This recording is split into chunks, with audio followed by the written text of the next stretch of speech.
Bismillahirrahmanirrahim. Hayyikum jami'an bittahiyatul Islam. Assalamualaikum warahmatullahi wabarakatuh.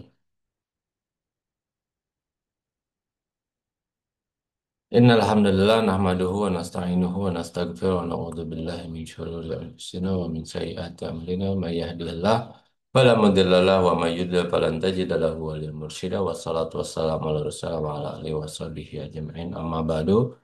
Baik, pada segmen kali ini kita akan melanjutkan perkuliahan kita dengan pembahasan tema yaitu sistem peradilan Islam. Nah, kita akan memulai dari asas-asas hukum Islam itu sendiri yang merupakan ada pidana, ada perdata. Nah, asas dalam hukum Islam yang paling utama adalah keadilan. Adil adalah memberikan hak pada yang benar. Apabila tidak melakukan keadilan, maka dia berlawanan dengan keadilan itu kezaliman atau kesewenang-wenangan. Dalam Quran Surat ayat 26 disebutkan, Hai Daud, sesungguhnya kami menjadikan kamu penguasa, maka berilah keputusan yang adil di antara manusia, wala tattabi'ul hawa. Jangan mengikuti hawa nafsu, karena dia akan menyesatkan kamu dari jalan Allah Subhanahu wa Ta'ala. Suatu perbuatan yang disebut sebagai perbuatan hukum setelah ada ketentuan yang mengatur. Akan dalam aturan hukum bentuknya seperti itu. Wa ma nab'atsa min rasul. Wa ma nu'adzibu, ya kami tidak akan mengazab sebelum kami mengutus seorang rasul. Jadi rasul itu adalah bentuk dari kepastian hukum. Asas kemanfaatan. Segala ketentuan Allah pasti memberi manfaat kepada manusia, individu, general, kepentingan dunia dan akhirat.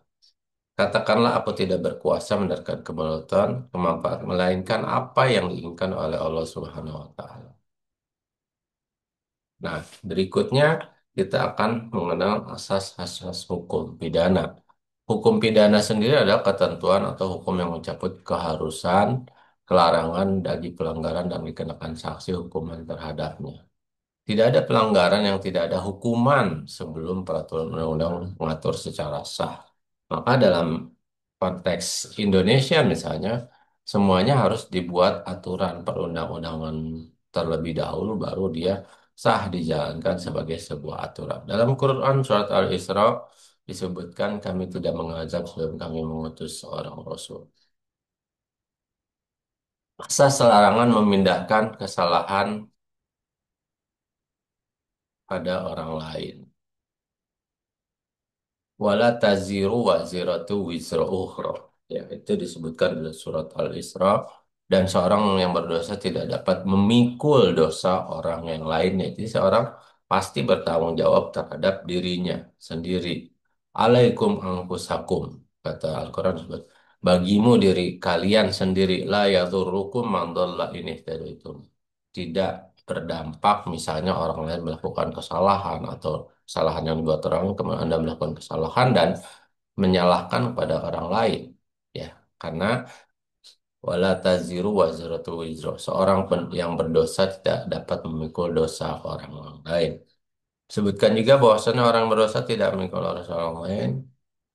Ya ayyuhalladzina, wahai manusia, bertakwalah, ya, wattaqu fitnatan la tusi. Ya, satu hari seorang bapak tidak dapat menolong anaknya, seorang anak tidak dapat menolong bapaknya. Di Quran surat Luqman ayat 33.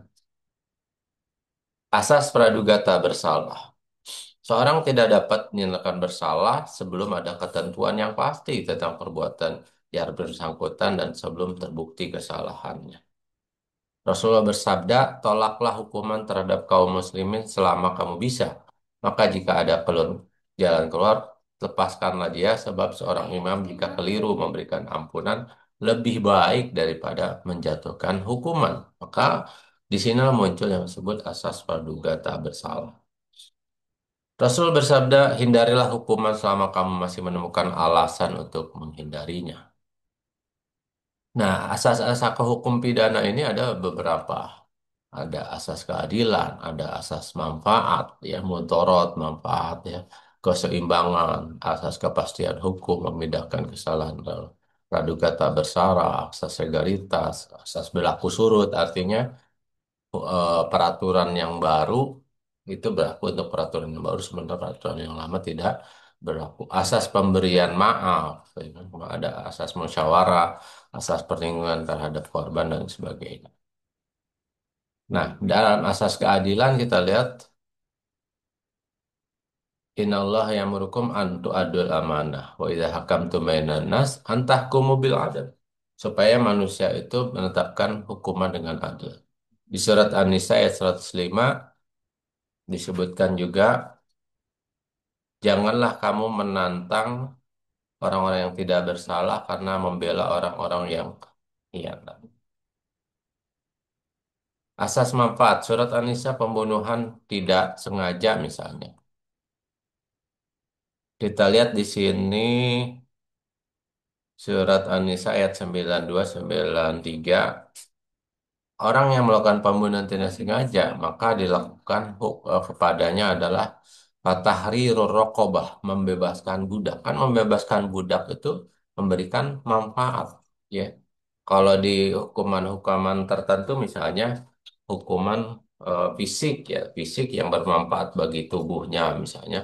Hukuman misalnya kalau di luar negeri ada hukuman sosial, ya, membersihkan eh, arena publik, ya, membersihkan tempat-tempat umum gitu, ya, menjaga hubungan sama manusia, menolong orang lain kepada diat, ya, membantu korban secara finansial juga sebagai pelipur kafarah, puasa 2 bulan berturut-turut, tujuannya apa? Mendekatkan diri kepada Allah. Sementara pembunuhan yang sengaja muta'ammidan, ya, maka neraka jahanam bagi pembunuh dan memberikan azab yang besar, tidak menanamkan rasa dendam. Asas keseimbangan, ya. Nah, maka ada kutiba alaikumul kisos, dalam sisi peradilan Islam ada yang namanya hukum kisos. Kenapa hukum kisos? Jaminan kehidupan dan ada unsur preventifnya. Ternyata dari banyak negara-negara yang menerapkan hukuman yang berat, hukuman mati misalnya, justru tingkat pembunuhannya atau tingkat kriminalitasnya tuh semakin menurun. Misalnya katakanlah di Arab Saudi, berapa tingkat pembunuhan di Arab Saudi? Tapi bandingkan misalnya dengan Amerika yang setiap berapa menit sekali terjadi kasus-kasus pembunuhan karena hukuman pembunuhannya itu eh, cenderung lebih ringan. Dan juga sama seperti di Indonesia misalnya, hukuman itu cenderung lebih ringan. Maka ada diat atau memaafkan. Kalau di Arab Saudi itu diaplikasikan misalnya hukuman diat. Kemudian yang berikutnya ada hukum pidana sesuaikan jenis tindak pidananya. Ya, karena berlakunya asas keseimbangan, asas kepastian hukum. Dan kami tidak mengazab sebelum kami mengutus. Ketentuan pidana dilakukan oleh Rasulullah SAW. Nah, pengecualian ini misalnya pada kasus yang misalnya hadisul ifki, berita bohong, atau sekarang sebutnya berita hoax, ya. Misalnya terhadap kesucian Siti Aisyah, istri baginda Rasulullah SAW, yang difitnah oleh Abdullah bin Ubay bin Salul. Ya. Maka itu menjadikan asas yang tidak berlaku surut. Asas pemberian maaf dalam hukum pidana itu juga tidak hanya hukuman kisos, hukuman kematian dibalas kematian, tapi bisa juga misalnya dimaafkan. Ini terjadi di beberapa kali di Saudi, tapi dengan syaratnya misal harus menghafalkan Quran. Akhirnya si pembunuh itu menjadi lebih baik, bahkan menjadi pengajar gitu, pengajar Al-Quran. Asas musyawarah yang dilakukan seorang dapat dimaafkan dengan diat dan sebagainya. Jadi didiskusikan, musyawarah, perlindungan terhadap korban. Nah, ini menjadi penting perlindungan terhadap korban, ya. Nah, kita lihat surat An-Nur ayat 33 juga pendapatnya Imam Malik terhadap korban, ya, perkosaan mendapat ganti rugi sebesar uang mahar atau sebesar 185 atau 186 juta, ya, menurut Imam Syafi'i. Nah, ini menjadi apa? Menjadi konsen kita sebetulnya bagaimana mengadop. mempertimbangkan kasus-kasus yang terjadi. Jadi perlu dilindungi. Hanya di Indonesia ada Lembaga Perlindungan Saksi dan Korban. Nah, dalam hukum perdata, misalnya ada hukum yang mengatur hubungan manusia, badan hukum mengatur hak-hak kewajiban mereka atas kebendaan dan sebagainya. Asas hukum perdata ada beberapa asas kebolehan, kemaslahatan, kebebasan, kebaikan, keluargaan, adil dan berimbang. Terus menentukan kewajiban, perlindungan hak-hak milik sosial. Nah, jadi demikian ya pembahasan terkait sistem peradilan Islam yang kalau kita jalankan sebetulnya secara aturan itu sudah detail, sudah lengkap bagaimana Islam mengatur sistem peradilan ini bahkan bisa dikatakan sistem hukum Islam itu menjadi referensi bagi banyak pengadilan hari ini termasuk pengadilan di Indonesia baik itu pengadilan agama, pengadilan keuangan syariah, bahkan pengadilan pidana dan perdatanya. Demikian saja perkuliahan kita. Terima kasih. Hadanallah wa iyyakum ajmain. Syukran wassalamualaikum warahmatullahi wabarakatuh.